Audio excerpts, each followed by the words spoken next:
Hello అండి, అందరికీ నమస్తే. Welcome to my channel. Vinayaka చవితికి శనగల ప్రసాదాన్ని ఎలా ప్రిపేర్ చేసుకోవాలో ఈ వీడియోలో చూపించబోతున్నాను. ఫస్ట్ అయితే శనగల్లో వాటర్ పోసేసి 24 అవర్స్ పాటు కరెక్ట్గా నానపెట్టుకోండి. 24 అవర్స్ నానపెట్టి నేను చెప్పిన ప్రాసెస్ చేస్తే శనగలు అనేవి పర్ఫెక్ట్గా కుక్ అవుతాయి. 24 అవర్స్ తర్వాత శనగల్ని 2 టైమ్స్ నీట్గా క్లీన్ చేసుకొని కుక్కర్లోకి తీసుకోండి. శనగల పైన వాటర్ పోసేయండి. వాటర్ అనేది శనగల పైన 1.5 ఇంచ్ హైట్ వచ్చేంత వరకు పోసామంటే కరెక్ట్గా సరిపోతాయి.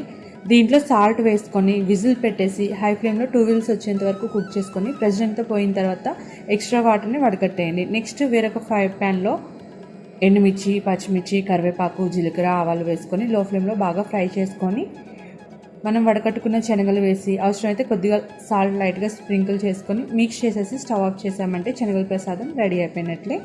Thanks for watching. వీడియో నచ్చితే తప్పకుండా లైక్ చేసి మన ఛానల్ సబ్స్క్రైబ్ చేసుకోండి. మీరు కానీ ట్రై చేస్తే పర్ఫెక్ట్గా వచ్చాయో లేదో కామెంట్ చేయండి.